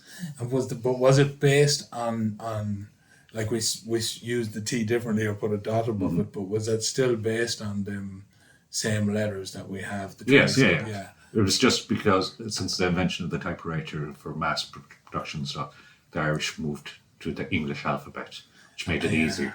And I suppose, like you said, the invention of the typewriter means that everything wasn't handwritten, so you couldn't be as specific because you only had what was on the typewriter. You couldn't be putting dots above this one, and it's standardized. So that's why, although the Irish would use the English alphabet, we don't use all the letters. Yeah, okay. Wait, what letters? Z. There's no Z. No. Q. I'm trying to think of letters I haven't seen. It's certain letters. Now, Q is rarely used, but it's there. Okay. X. X is not there. X. So because it's not needed. Although, future, past and present is in English, but the grammar structure for Ireland is completely different. So it's not future, past, and present in the Irish language. No, there's six. I know you're looking at me with shame, and I'm ashamed. No. I'm ashamed of this too, Frankie. I know so little. I'm not great at this subject now, but yeah. You speak it. That's how you don't know the. Yeah. But depending on how you use the words. Yeah. The words are just because like the Romance language, the Latin languages, your Spanish, Latin, and so on. There's Irish, Spanish, French, and so on came from Latin source. Okay. But the Irish language is the P Celtic, Q Celtic. So those are the six still spoken languages. So you have the Irish, Scots Gaelic, and Manx, which is Isle of Man. Okay. And then the Welsh, Britannic, and Cornish are the other three languages. The three Celtic languages. P Celtic and Q Celtic. Okay. So the two are phonetically different. So that's why if you look at the Welsh words or names, it looks so strange. It absolutely does. And they are so long. Yeah. And these are the linear languages. So all the languages came from the island of Ireland and Britain when the British were Britannics before Saxons and Normans and Vikings and so on. Changed everything. Yeah. And Britannic, although it's in France, Brittany, that's a derivative of Wales. So after, Gaulish and everything, the Roman Empire removed all the language. Welsh people settled in Britannia, and that's where Britannic language comes from. So the two languages are quite similar. I never knew that. And such as the Scots Gaelic. Yeah. So that's the language came from Irish. So if you look at sources like the Greeks, the Romans, they called the Irish Scoti. That's the name the historians would have given them for. And that's because the Irish invaded Scotland. Okay. And they took the Irish language with them. We did not, did we? Yes. So we were at it too. And that goes back even in the Tá Bahul of the book, which Columbanus, the saint, was the peacemaker between the two saints. Okay. He was part of the Dál Riada. The Dál Riada were forced up, and they didn't have anywhere to go to invade more lands or prosperous lands, so they went to the islands, Iona and so on. And then they entered the west coast of Scotland and slowly became more territories over generations. While on the other, there were Britannic languages spoken, Starclyde and such. There were Britannic languages but they kind of died off because the Pictish were the other one. Okay. That's another difficult people to place, but they eventually intermarried and they became Pictland Scotland. Okay. And that's where you see a lot of identities and cultures and so on in Scotland and Ireland. That they mix. Yes. And if you were talking to somebody now in Scotch Gaelic, would you understand them? Would they understand you? Not Irish? too much. I'll be able to pick up a few words, but not as much because they derived in different ways. So it's a really strong dialect. And Donegal, for those that don't know, is about halfway between here and Edinburgh. Would they be closer to the Scotch Gaelic? So it does kind of geographically it moves together. So how a person from Connemara would say fan nomad, so wait a minute. Yeah. A person from Donegal fan bummitse. Okay. So you can say, no, we'll be able to understand perfectly the Donegal Irish. As long as the accent's not too strong, as you would know. Yeah. That's a problem even in English sometimes. Yes, it is, And the end sentences in but, which often confuses me because I'm waiting for the second half. They walk off. They'll say, are you going down the road, but? And then I'm waiting for but what, and they're gone. They're fun people. I love Donegal people. And we would have said, but certain words they would use we wouldn't recognise, but a Scottish person might recognise. Okay.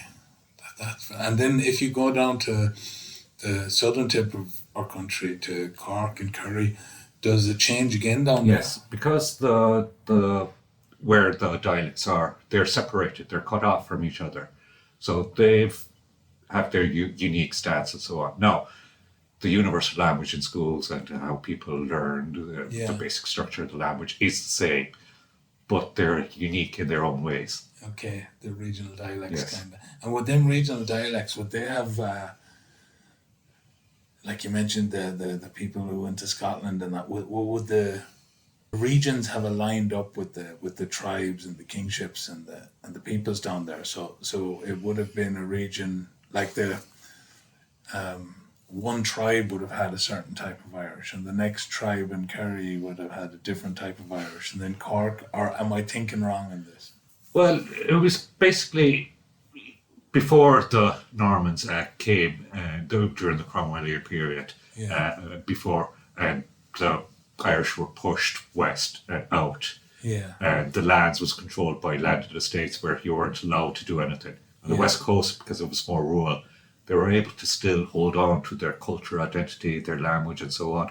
So often you'll find those links in poor marginal lands, Right. west coast, certain areas, and they were able to hold on to their identity a lot stronger. But before that, there was English here, but they were only controlling certain points. So the language was spoken by almost 80% of the population during that period. The English language. Irish language. Irish language. Yes. And which period are we talking here? So this is before the Cromwellian War. Okay. But then obviously immigration, everything that happened, that suffered hugely. Penal laws had problems with it, and then it just went down and down. Yeah. I remember this was many moons ago now, you sent me an article by Douglas Hyde Yes. about what was it, the title of again, The Importance of the De-Anglicization of Ireland. Yes. And he was talking about linguistics. He was talking about language, and he was talking about it was really a deep read. It was not that long, and somebody should go out and read it if you get the chance. But he was talking about how we lost our identity basically when we lost our language. How not only have we taken on the English language, but we've taken on the idea of good, the idea of what it is to be a good person, gentleman. It became aspirational for Irish people who used the English language, where that wouldn't be an aspiration for people who were speaking Irish, because that wasn't what Irish people saw as good or aspirational. And to give it a context, Hyde was also a Protestant. Oh, here we go. Another part of the United Irishmen. Yeah. But he was also the main person who set up the GAA, because that was so if you ever look at Hyde's speech, that's a good point of reference of what he wanted to convey.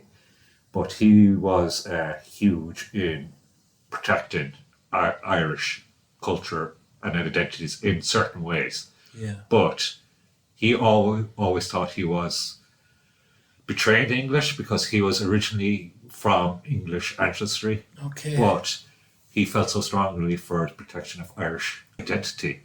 So he struggled with it. But he's a very interesting character for people who would like to look up. He sounds like a very interesting character, and we have Hyde Park in Dublin named after him. Yeah, tell me this, Frank. Is it, when we look back at history and the relationship between Ireland and England, is it a simple good guys and bad guys kind of argument? Can we say, well, the English were the bad guys and they came here and they took us over and we were the good guys? And there's a kind of cartoonish version of history that seems to be popularized now. But when you talk about Wolfe Tone and Hyde being Protestant, and about the interaction between the even the English people who were manning these towers and the locals, it seems way more nuanced and mixed than.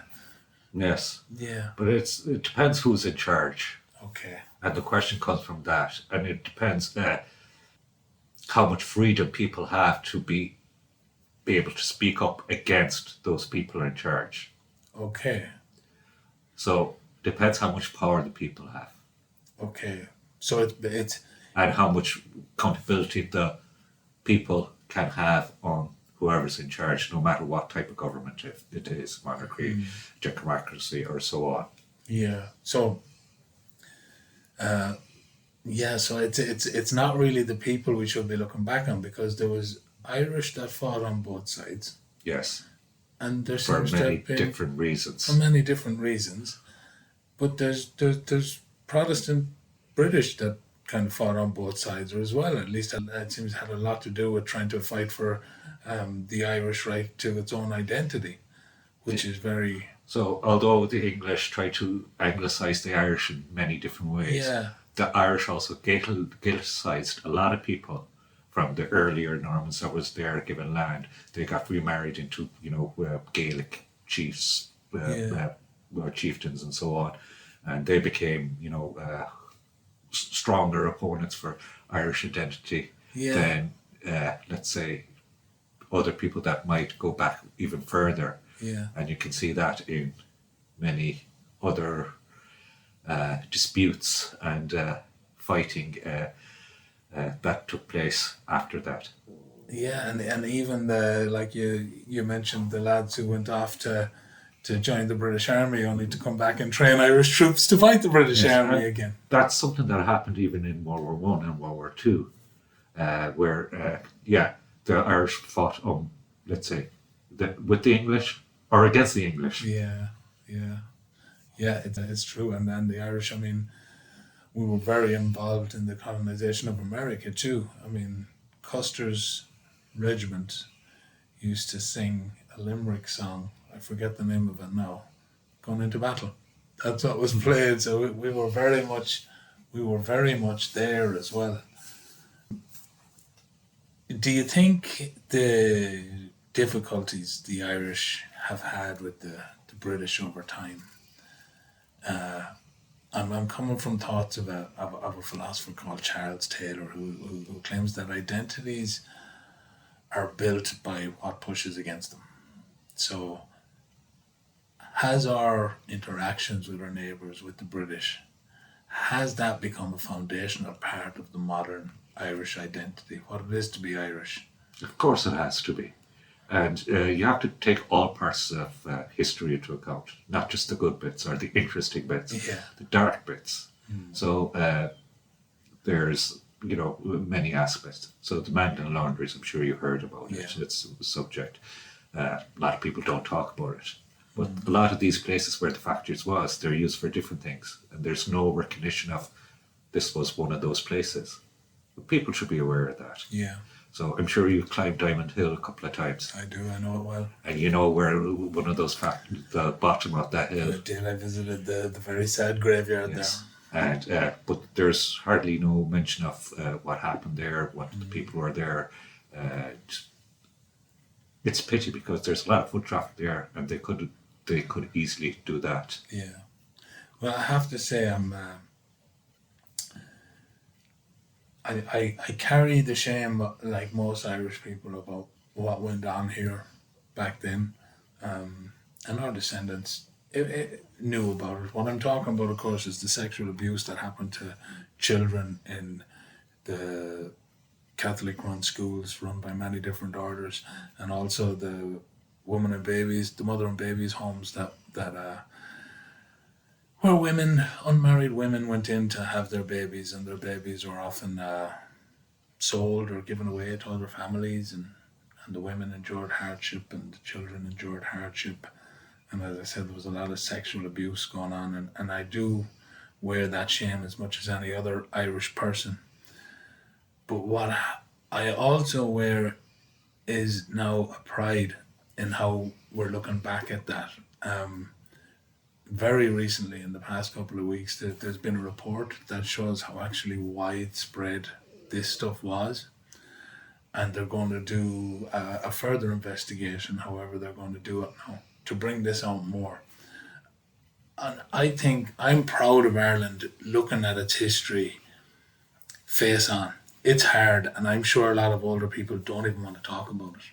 They don't even want to know about it, especially a lot of older Catholic people. They just don't want to know about it. No. But I still think we can be proud of how we're about to face it, and how we're about to learn from it, and how we're about to never let something like this happen in this country again. That's, as many people always said history's doomed to repeat itself unless we learn from it. Yes. And I think that's where we should be aiming for. To learn. Yes. Yeah. And we should be looking in everything and asking questions, even if we don't like them or not. Exactly. And perhaps they're the most important places we should be looking. Yes. We love looking at the good stories and the stories that help that identity, the fighting Irish and all these good stories, but there are certainly dark ones that we can't ignore.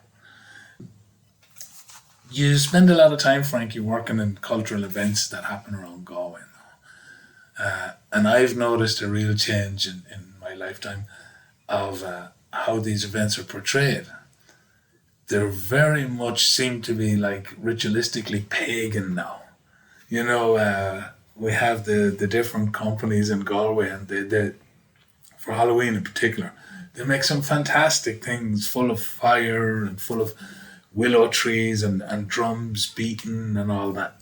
Do you think that's kind of a claiming back of our pagan heritage, pre-Christian heritage almost? Yes, and like what we're saying, we're like there's a lot of animosity around the church now. Yeah. And the pagan seems like an older, more traditional place, although people won't adopt it as a new religion, but they like the ideas from it, and it gives a cleaner look to have us an identity that we're a bit more proud of, as you say. Yeah, yeah. But yes, there's a lot of cultural aspects. So you know, there's so many plays and dramas I was involved in. Yeah. And even the company, although I wasn't part of it, the company was up there in Coldplay during with the puppets and so on like that.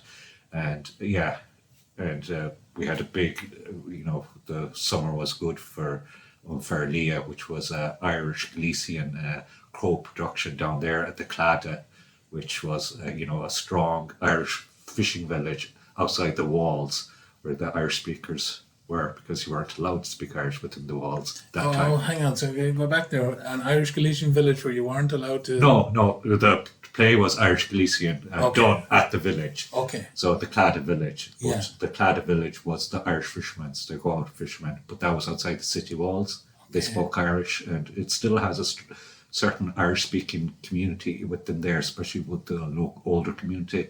But the city walls was a Protestant city. So within the city, you weren't allowed to speak Irish for a strong period. Wow.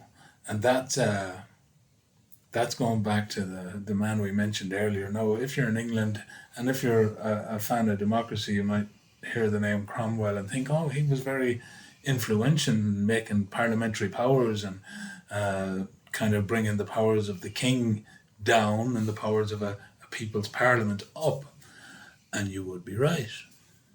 However, some of those people who supported the king, because it was King James, wasn't it? It was the Catholic king. So later, but Cromwell killed Charles I. Yeah. Chopped his head off. Yeah. And notably, that would have been his own fate later on. Yeah. But Charles II went off to Scotland, where he was in exile. Yeah. And Ireland was, you know, they were controlled by the English in certain degrees. The Irish, the Gaelic chiefs took back some of the lands during, you know, because it went back and forth a little bit. Right.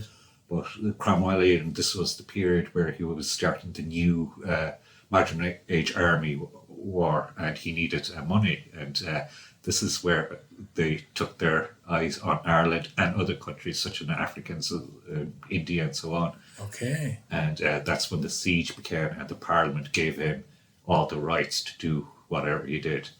The worst atrocities were in certain parts of Ireland where the Irish fought back. Okay.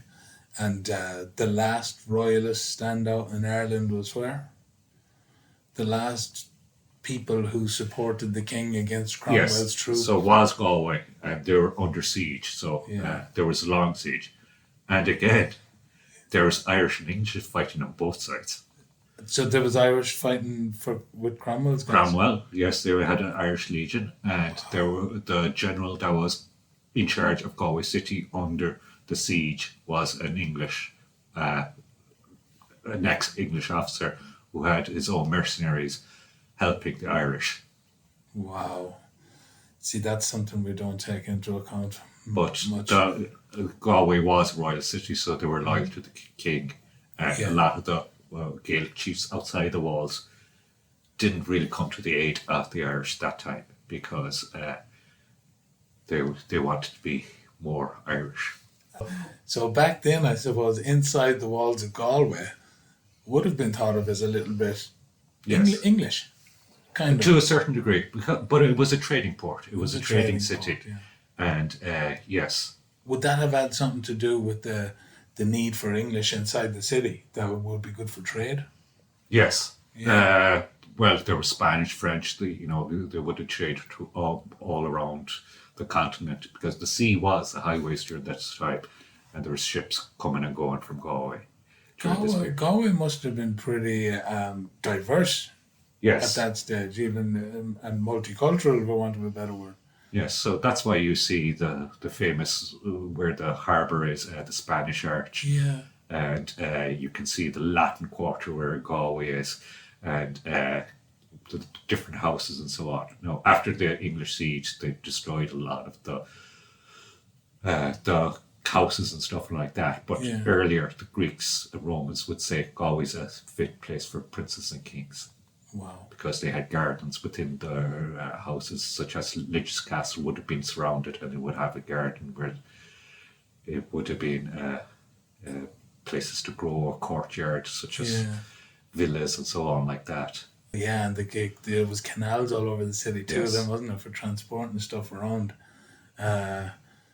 Yeah, that's fantastic. Frank, you were running out of time here.